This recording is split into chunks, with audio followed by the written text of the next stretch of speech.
주여 어서 오시옵소서. 설롬 오늘도 새벽 기도 시간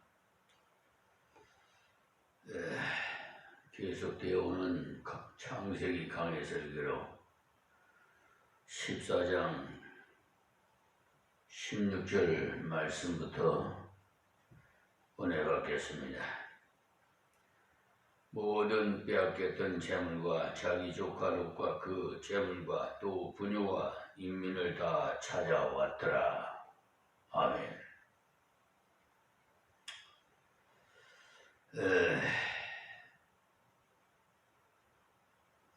이 전쟁을 침략할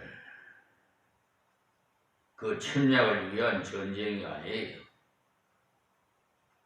이 전쟁은 찾기 위한 전쟁이에요. 우리가 이 땅 위에서 복음을 전하는 것도 마찬가지고요. 침략을 위한 것이 아니라 잃어버린 영혼을 찾는 전쟁이에요.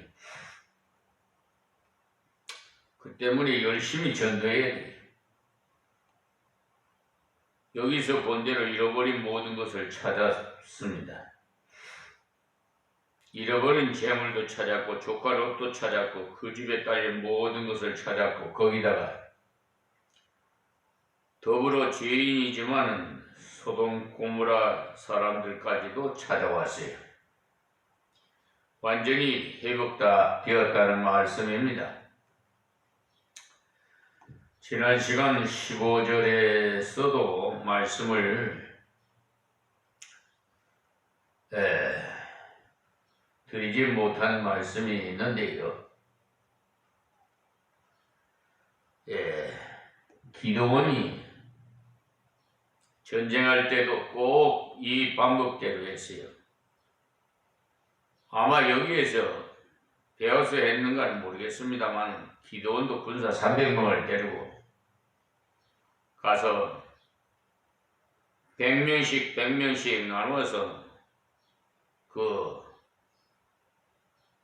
3대로 하여 이리로 저리로 쳐들어 갔거든요. 그때도 적군이 너무 놀라서 자기들끼리 찌르고 해서 저희끼리 죽었어요. 이것이 바로 하나님이 주신 지혜거든요. 지혜예요. 그 하나님이 주신 지혜. 하나님이 주신 머리를 사용한 거다. 이 말씀입니다. 우리는 하나님께서 주신 머리를 지혜롭게 사용해야 돼요.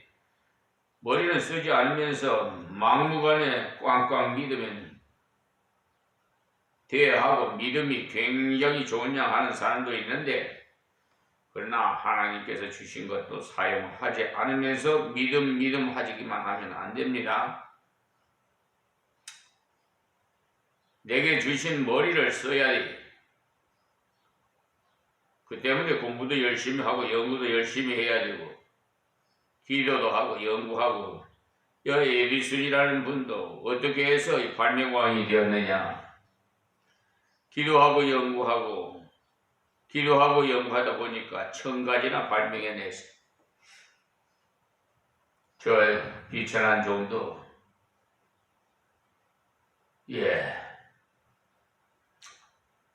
아무것도 모릅니다. 그런데 이렇게 IT 분야도 모르는 이 비천한 종에게 하나님께서 유튜브 방송을 개설하게 하시고 제약하게 하시고 또 법정 공부도 해서 빛과 소금의 역할을 감당하기 위해 하나님께서 지혜를 주시고 현재도 사법부인 법원과 저 법무부인 유한 로고스 변호사 소속인 백현기 씨 현직 판사인 정창근 정인철 강사나 그렇게 정관예우로 완전히 법관이 사기꾼이 됐어요. 상습 사기꾼. 공탁금을 받은 것도 또 신청해서 또 받아갔으니까 그것도 1심에서 끝나는 게 아니라 2심, 3심, 대법원에까지도 통과가 돼야 끝나는 거 아니겠어요? 왜 3심 대법관에서는 불기소 심리 불리소 기각이라나? 나 그 참 이런 사건은 심리 불석행위래. 그런 해당이 안 돼요. 제가 그거에 대해서 좀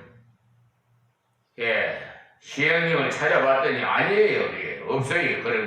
그런 게 아니고 다른 거에 대해서 음 같은 게 여러 가지 그런 거에 대해서 한데 하여튼 국민을 바보로 취급하고 완전 호구로 생각하고 왜 사기를 그러니까 공탁금 근거를 폐지해 가서 완전히 사기꾼 중에서 상습 사기꾼이 저 변호사와 판사들이에요. 어저씨 그것도 대한민국 서울중앙지방법원에서 일어났다는 사실입니다. 그리고 대법원에서 심리불석행 기각으로 그러니 이 나라의 그 법은 죽었죠. 법이 살았습니까? 그 법관들 양심이 헌법과 법률에 의해서 양심껏 말만 좋지요. 헌법 103조. 그래 이렇게 대통령 홈페이지 들어가서 민원 신청하면 대부분 행정처로 가요. 행정처에서는 103조라서 그건 간섭할 수 없다는 거예요. 그렇게 답변이 와요.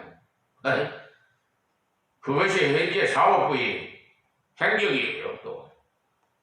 그리고 검찰 쪽에다가 고발하면 또 지방감사계식으로 해요. 각하해놓고 혐의 없으면 이렇게 처벌해버려요. 경찰서에서도 고소장을 백형기 변호사를 상대로 했더니 혐의 없으면 그냥 그런 식이에요. 그렇죠. 그러니 이 나라가 기관과 질서가 바로 잡히겠습니까? 요즘 대통령 윤석열 대통령이 기자회견과 그 담화에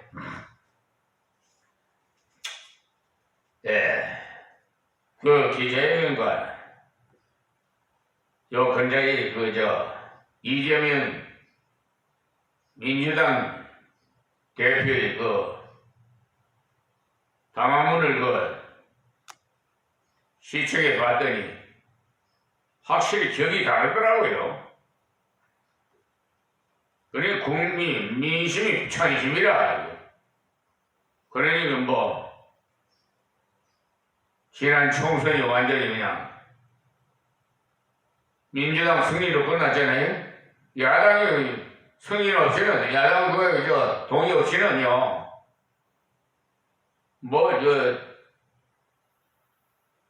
계획했던 거 공약했던 것도 제대로 못합니다. 협치가 이루어져야지요. 국회의 동의를 얻어야 되는 거는 다 독단적으로 할 수가 없어요. 지금 입법부에서 보니까 무슨 하루 그냥 대통령이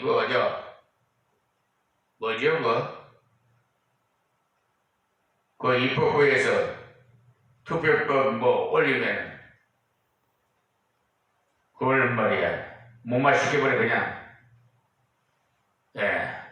처벌해버리니까 그냥 그걸 그렇지 못하게 어떻게 법을 또 법안을 만드는 모양이에요. 어쨌든 정직해야 됩니다.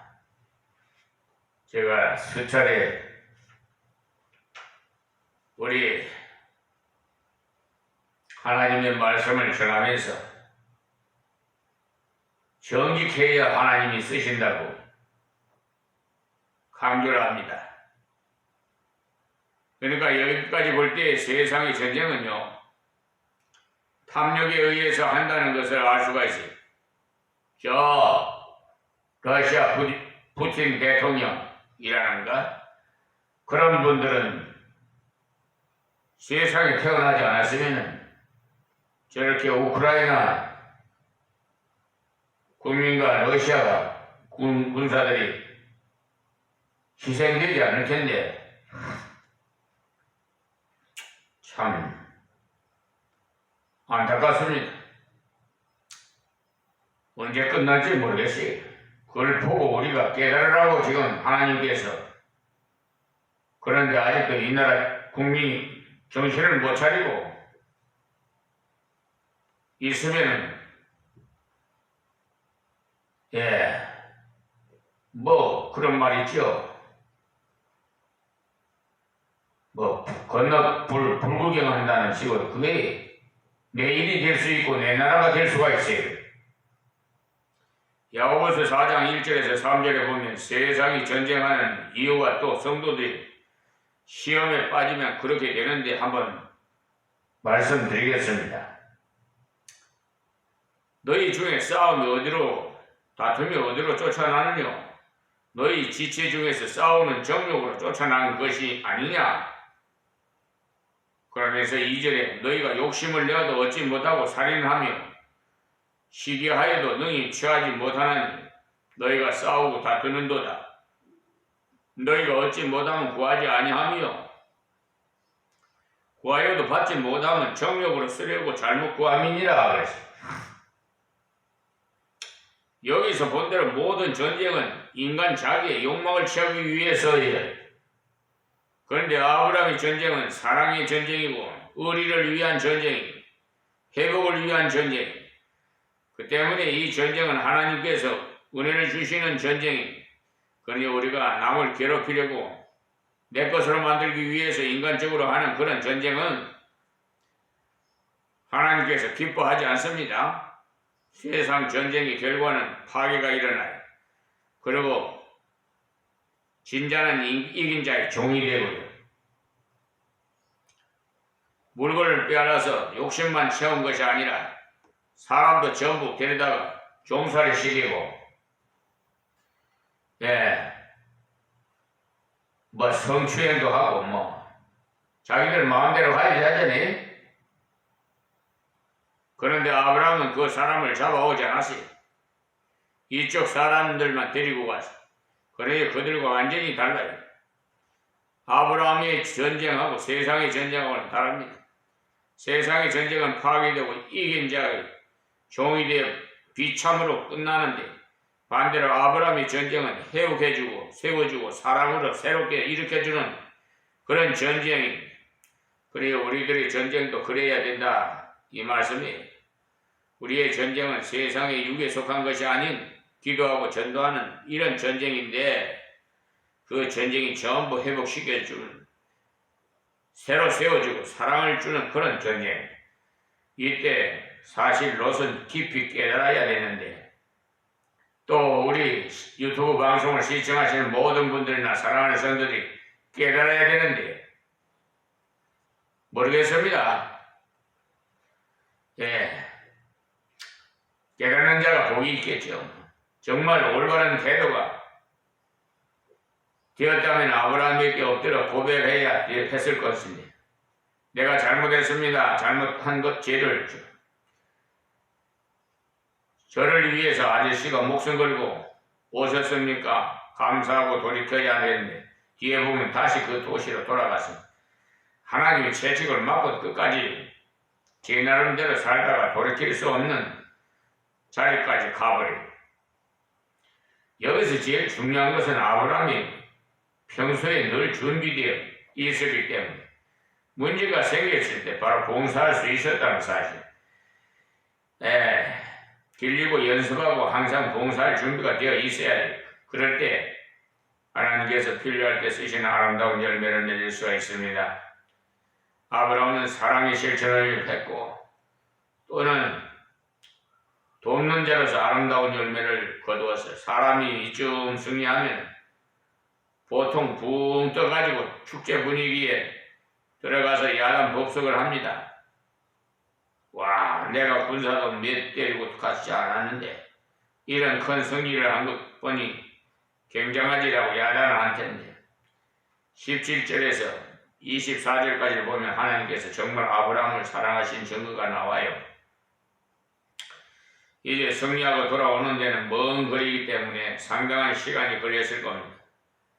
돌아오니까 소돔 고모라 요왕이 소식을 듣고 아브라함이는 부족장이 쳐들어가서 이기고 모든 것을 거두고 온단다 라는 소식을 듣고는 환영식을 하기 위해 갔지요. 그런데 그때 살렘왕 멜기세덱도 왔어요.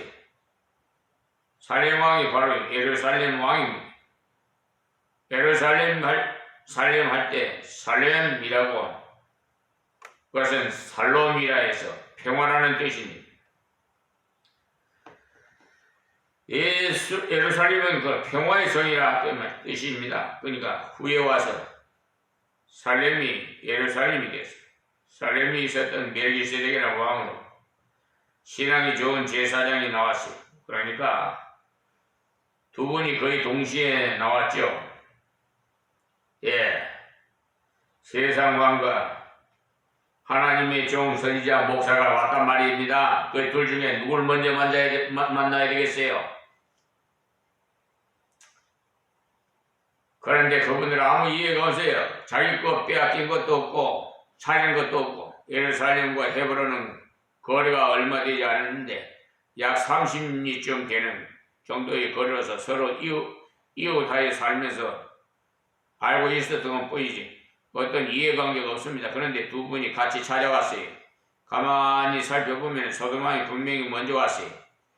거의 같이 왔는데 소돔왕이 먼저 와서는 아브라함씨 참으로 고맙소 하고 환영을 하는데 뒤에 보니까 멜기세덱이 아브라함씨 하고 또 왔지요. 보통 경우 같으면은 사무적으로 봤어도 소돔왕을 먼저 만날 것입니다. 그의 백성들을 찾아왔으니 공로를 세웠으니 먼저 악수하고 어떻게 처리하면 좋겠는지 의논해야 될 것입니다. 그렇게 하는 것이 사무적으로는 맞습니다. 그런데 아브라함은 소돔왕이 왔지만은 잠깐 계십시오 하고는 멜기세덱을 먼저 적게냈어요. 요사인 말로 하면은 집에 동장이 찾아왔고 또 목사님이 찾아왔느냐 아이고 두 분이 왔으니 어쩐지 하다가 목사님 동장님이 오셨으니 목사님은 잠깐 저 방에 가서 계십시오라 하는 식의 사람도 많은데 아브라함은 실물적으로는 분명히 소돔왕을 먼저 만나야겠는데 당신은 잠깐 계시오 하고는 멜기세덱을 먼저 만났어요. 이것이 아브라함의 지속적인 성공의 비결입니다. 우선권을 어디서 두느냐에 따라서 우리의 삶을 바르게 하는데 가장 중요한 계기가 됩니다. 요즘 우선권을 제대로까지 알지 못해가지고 시험 드는 분들이 많아요. 아브라함이 멜기세덱을 먼저 만나기 때문에 소돔왕에게 대답할 때 멜기세덱에게 배운 그대로 대답합니다. 그래서 그대로 승리했어요. 승리를 지속하기 위해서는 아브라함은 절제를 잘했습니다. 인간적으로 생각하면 소돔왕을 만나서 환영을 받고 환영식에 참여하는 것이 더 좋지 않겠나 싶지만 그러나 아브라함은 신령한 것을 먼저 받은 다음에 사무적인 것을 처리해야 옳겠다 이렇게 생각하고 처리했던 거죠. 그러니 절제를 잘한 거죠. 그래서 승리를 지속하기 위해서는 절제를 잘해야 돼. 선택을 잘해야 돼. 우리가 은혜 받을 때 특히 물질적인 것, 땅 위에 거는 하나님께서 특별히 주셨을 때 절제를 잘해야 돼. 그렇지 않으면 꼭 실패합니다. 조금 전에도 말씀드린 대로 영적인 것을 받았을 때는 실패를 잘 하지 않는데 육신적인 것을 받았을 때는 실패하는 사람이 너무나 많아요.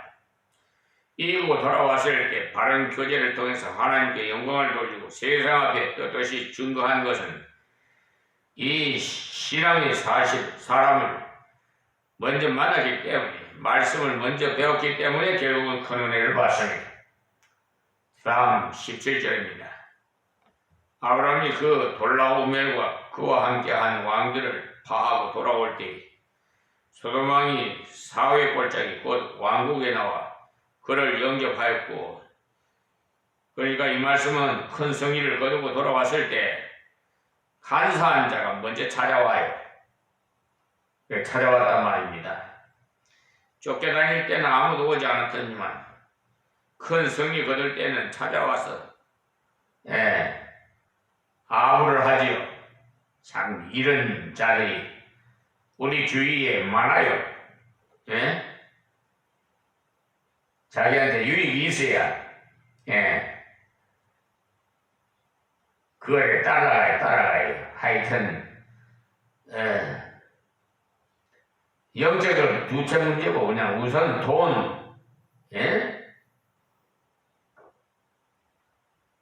쾌락, 이런 그냥 흥행 속에서 사는 것을 원하는 사람들 많잖아요. 막 이번에는 4월 초팔, 오늘 4월 초팔인데 저 부처님 오신 날이라고 절에서 하는데 무슨 젊은이들에게 인기를 끌려고 그러는지 뉴스에 보니까 록 같은 무슨 하여튼 흥을 돋구는 젊은이들 관중들을 모아놓고 춤을 추고 부채질을 하더라고요.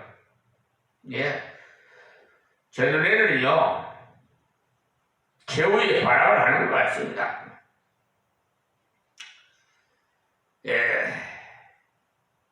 역경일 때는 저절로 기도하게 됩니다. 그런데 승리하고 일이 잘 될 때는 마음이 푹 퍼져가지고 나태의 잠을 자고 하다가 그만 실패. 다윗이 그랬잖아요. 다윗이 한참 어려울 때는 기도하고 매달리고 해서 결국은 사울 왕께 승리를 다 했어요. 그런데 나중에 왕이 순조롭게 되고 났으니까 승리가 계속 되어서 가는 곳마다 승리라 백정백승이라 낮잠을 슬슬 자고 하다가 큰 범죄를 저질렀잖아요. 그 때문에 역경보다 이렇게 편안할 때 역경보다 형통을 하나님 앞에서 바르게 간직하지 못하면 승리가 지속될 수가 없다는 것을 명심하십시오. 다음 18절에 살림과 멜기세덱이 떡과 포도주를 가지고 나왔으니 그는 지극히 높으신 하나님의 제사장이었더라. 이 살림왕에 대해서 설명이 좀 필요하기 때문에 18절까지만 하고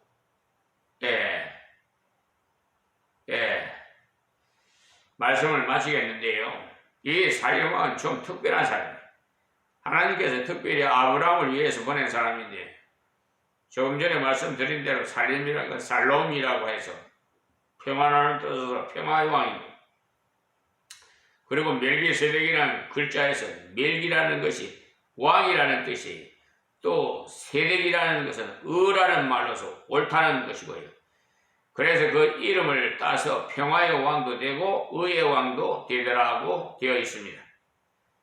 이때는 신약을 찾아봐야 도움이 되는데 히브리서를 찾아보면 6장 20절에 그리로 앞서가신 예수께서 멜기세덱의 반차를 쫓아 영원히 대제사장이 되어 우리를 위하여 들어가셨느니라 했어요. 이 말씀이 왜 나왔느냐 하면 시편 110편을 봐야 되는데 이 문제는 좀 상세히 잘 알아야 되기 때문에 시편 110편 4절에 보시면 예수님에 대해서 예언을 했는데 먼저 1절을 보실까요? 여호와께서 했어요. 그러니까 하나님께서 내주라는 건 예수님을 말합니다. 주에게 말씀하시기를 내가 네 원수로 네 발단상 되게 하기까지 너는 내 우편에 앉으라 하셨도다. 그러니까 예수님께 십자가에 못 박이시고 난 다음 부활 승천하셔서 하나님 우편에 앉으실 걸 미리 1000년 전에 예언한 그 내용으로서 4절을 보시면 여호와는 맹세하고 변치 아니하시리라. 이르시기를 너는 멜기세덱의 반차를 쫓아 영원한 제사장이라 하셨도다 했어요. 그러니까 이 반차라는 말은요, 처음에는 제사장이 아론과 그의 아들들이 제사장이었는데 두 아들은 다 불을 들이다가 하나님이 채찍에 맞아 죽었어요. 그래서 대제사장 1명, 평제사장 2명 합해서 3명뿐이 이들이 결혼해서 아들을 낳으면 전부 제사장이 됩니다. 그래서 세월이 지나니까 제사장이 너무 많아가지고 일할 차례를 정합니다. 제사를 지낼 때 이번에는 어느 반차가 들어가서 제사를 지낼 것이냐, 이번에는 엘르아살 반차가 들어가서 지내라 하면은 엘르아살이 들어가서 제사를 지내고, 예수님보다 6개월 먼저 태어난 세례 요한의 아버지 사가랴가 반차를 쫓아 그때 기도하러 들어갔다가 하나님의 천사를 만났어. 이렇게 길게 제사장에 대해서 말한 이유는 반차라는 말을 설명하기 위함입니다. 제사장의 가정이 많으므로 24반열을 만들어가지고 차례대로 들어가서 제사를 지냈는데, 그런데 예수님이 누구의 반차로 오시느냐 하면은 아론의 후손 반차로 오시지 않고 멜기세덱의 반차로 오심으로써 특수 반차로 오신다. 이 말로서 열애라는 말입니다. 그러니까 혈통으로서의 제사장이 아닌 하나님께서 특별히 세우신 대제사장이라는 것입니다. 그래서 멜기세덱의 반차를 쫓아 예수님이 오신 것을 설명하신 거예요. 히브리서 7장으로 다시 가보면 1절에 이 멜기세덱은 살림왕이요 지극히 높으신 하나님의 제사장이라 여러 임금을 쳐서 죽이고 돌아오는 아브라함을 만나 복을 빈 자라 그랬어요. 2절에는 아브라함이 일체 10분의 1을 그에게 나누어 주리라. 여기에 번역이 참 잘 되었어요. 보통 1절이라고 하는데 한국말에 어법상 잘못된 것인데 일체 모든 것의 10분의 1, 즉 11조를 드리는 것인데 11조를 최초로 드린 사람이 아브라함입니다. 그 이름을 번역한 즉 첫째 의의 왕이요 또 살림의 왕이요 곧 평강의 왕이요, 이름 그대로 뜻을 의의 왕이고 살림의 왕이기 때문에 평강의 왕이다. 그러니까 이분은 평강과 의를 겸한 왕이라는 말에서 하나님을 닮았다는 거예요. 하나님은 평화의 왕이면서 의의 왕으로서, 그러니까 바르게 다스리면서 평화롭게 다스린다 이 말씀입니다. 사람을 바르게 다스리면 딱딱해지기 쉬워요. 진리대로 절대 타협하지 않는다라고 하면서 아주 딱딱해 보여요. 그런데 하나님께서는 의로우면서도 평화롭고 평화로우면서도 의롭다 이 말이에요. 그 때문에 성경대로만 믿고 성경대로만 다스리면 평화스러우면서도 바르게 할 수 있어요. 그래서 아비도 없고 어미도 없고 족보도 없고 시작한 날도 없고 생명의 끝도 없어 하나님의 아들과 방불하여 항상 제사장으로 있느니라 그래요. 어떤 사람은 이 말씀을 잘못 읽고 멜기세덱 그 사람이 예수님이구나 하는데 방불하였다는 닮았다는 말이 아니에요. 예표라는 말씀이라요. 그러니까 이 멜기세덱은 불쑥 나타났기 때문에 그 사람이 위도 없고 밑에도 없고 누구의 손자며 아들이라는 말도 없고 족보도 없어서 아버지와 어머니 이름도 없음으로써 하나님의 아들과 방불한 하나님의 아들과 참으로 닮았다는 말이지, 멜기세덱 자기 아버지도 없고 어머니도 없이 갑자기 툭 튀어나온 사람이 아니에요. 성경을 읽을 때 어법을 바르게 알고 읽어야 하는데 그것도 모르고 이 멜기세덱이 누구지? 예수님인가? 라고 생각하는데 예수님 아닙니다. 4절에 보면 이 사람이 어떻게 높은 것을 생각하랴. 조상 아브라함이 노란물 중 좋은 것으로 10분의 1을 저에게 주었느니라. 그러니까 네 제사장이 나기 전에 드렸으니 너희도 그 허리에 있었으니 너희도 멜기세덱에게 절한 것이나 마찬가지야. 다음 7절을 보시면 폐련하고 낮은 자가 높은 자에게 복비름을 받느니라. 그래서 아브라함보다 멜기세덱이 높다는 말. 높은 사람이 낮은 사람에게 복 빌어주니까 그러니 우리가 자꾸 복 받으려고만 하지 말고 자꾸 복을 빌어 주십시오. 그것이 높은 것입니다. 멜기세덱 예수님이 에포로서 나타났으니까 아브라함 멜기세덱에게 배운 것은 예수님께서 배운 것은 비슷한 효과를 가져왔다는 말씀. 그러니 우리는 아브라함보다 더 행복한 거죠. 예수님께서 가르쳐 주신 건 전부 다 배울 수 있으니까 핑계할 수 없어요. 이 정도 하고 본문으로 돌아가서 18절 다시 보면 살림한 멜기세덱 떡과 포도주를 가지고 나왔으니 그건 지극히 높으신 하나님 제사장이었더라. 하나님께 특별히 보내서 아브라함께 진리를 가르쳐 주어서 은혜 속에 지속해서 살 수 있도록 하였습니다.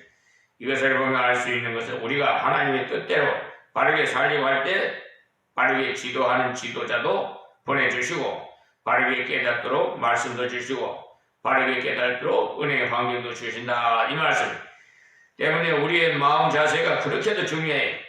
물질적인 은혜를 받았을 때 하나님께 복을 받았을 때 어떻게 하면 바르게 쓸까를 기도하고 바르게 걸어갈 때 하나님께서 바른 지도자를 주시고 말씀도 주시고 환경도 주신다는 이 사실을 알고 받을 때 더욱 순종하는 자세로 걸어가면 하나님께서 더 큰 은혜를 주십니다. 다음에 보면 나옵니다만 아브라함이 더 큰 은혜를 받아요. 우리도 아브라함과 같은 은혜 주실 때 더욱 순종하는 자세로 나가서 은혜 지속적으로 누리시기를 바랍니다. 하나님 감사하고 고맙습니다. 오늘 새벽에 드리는 말씀도 귀 있는 자는 다 듣고 은혜 받게 하여 주시옵시고 변화받는 삶이 되게 하여 주옵소서. 예수님의 이름으로 기도합니다. 아멘.